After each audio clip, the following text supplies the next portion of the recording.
What would be America First is not simply the slogan of Donald Trump. It is the functional foreign policy of Joe Biden, and I really don't expect that to change in the next couple of presidents. The United States, like India, will always look out for its own interests first, and then if it is capable, it will look to its friends and allies for either assistance or to give assistance. That's just how foreign affairs work. But something that's critical to remember about this specific instance, the technology in question, the mRNA vaccine, there are very few facilities in the world that can process it. And at the time that this was going on, they were all in the United States. So even if the United States had provided the raw materials to someone else, it would have just sat in a warehouse. It couldn't have been turned into vaccine. Which of course raises the question of what's next with the vaccine. Sure, no, I totally get it. Let me do the same thing for Indians that I do for Americans. Let me give you some perspective.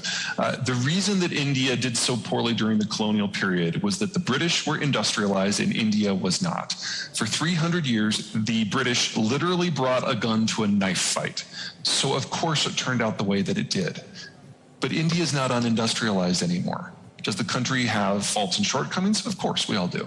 But it is much closer to an even fight, and there is no industrialist power in the world that could impress its will upon India.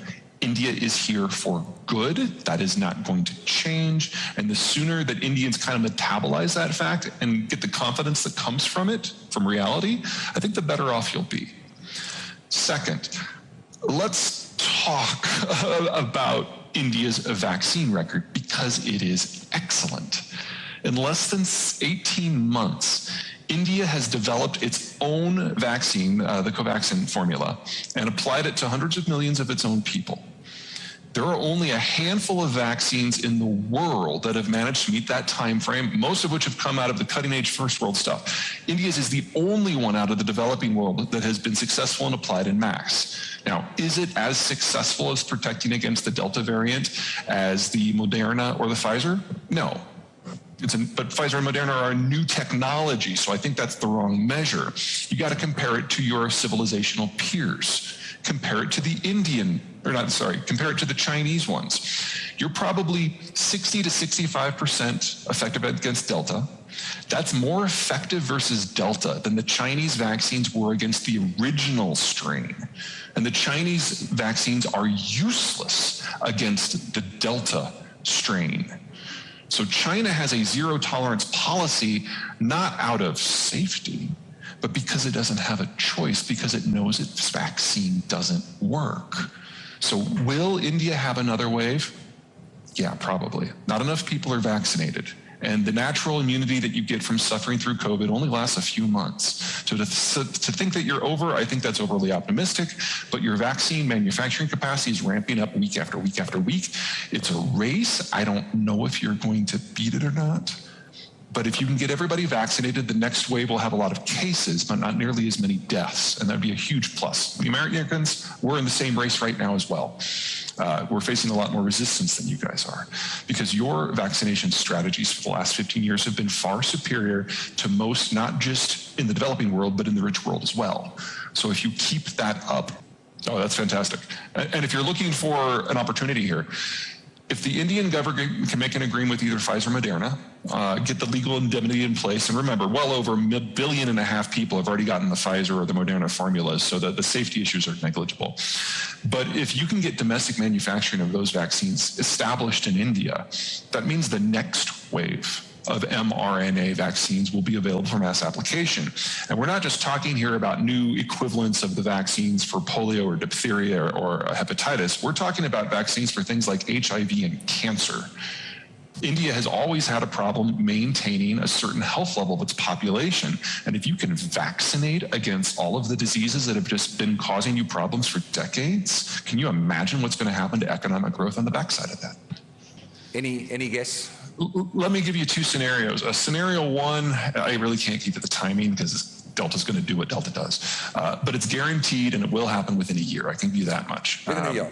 Until you achieve 90% vaccination versus Delta, this is just going to happen over and over and over. I honestly am a little surprised it hasn't started already, but give it 6 months and I'm sure it's going to be here. Second scenario. Delta is called Delta because it's the fourth variant. coronavirus isn't done. As long as we have populations that are partially vaccinated, we are going to get new waves of new variants, and with each variant, the rules are going to change a degree. So Delta is about 3 times as communicable as the original strain out of China, which was 3 times as communicable as the flu. If you look at the evolutionary pressures that Delta is under now, it would be logical for it to develop a longer incubation period so it can spread better. And if that is what it does, that would delay a new wave a little bit. So I'm not overly shocked that it hasn't happened, but I think anyone who thinks we're not going to have another wave is silly. Now here in the United States, we're kind of in a lull because we're between summer, when a lot of people live in air conditioning and so are close together and can catch Delta, and winter, when a lot of people need heating and so they're close together and they can catch Delta. We're in autumn right now, so it's kind of like the magic moment.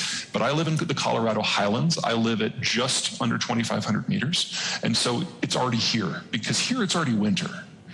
And so next month, it'll be all over the northern states. And then in January, it'll probably be all over the southern states again. Well, lockdowns are a political question to be decided by the political authorities, and in a federal system like India, that can be at the local level, that can be at the state level, that can be at the federal level, very similar to what we have here in the United States. And it'll be up to those authorities to decide if there is a lockdown and what sort of lockdown it will be. Now, that said, broadly speaking, I think we are done with lockdowns in most of the world. Some countries have had 3, even 6 lockdowns. The economic devastation from that is just not sustainable over a long period. Excuse me, COVID. Where was I? Oh, and an opening is just required at this point. So instead of getting broad-scale lockdowns, we might get facility lockdowns. Now, that's more disruptive to things like manufacturing than what we've done before. Because if you have a general lockdown, you can still keep the factories open because you know where the one case was. But now that we're opening because we have to, we're going to see a lot more outbreaks and a lot more local lockdowns, which is going to force a lot of us to do manufacturing in different ways and in different places. As for the holdouts, we have a lot of those here too.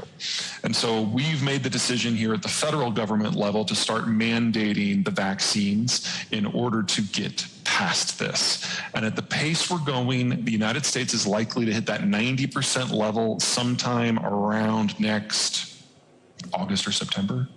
It shouldn't take this long. We should have been at this point in May of this year.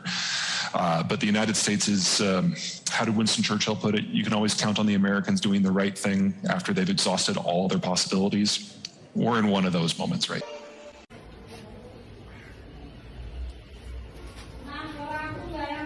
Hello.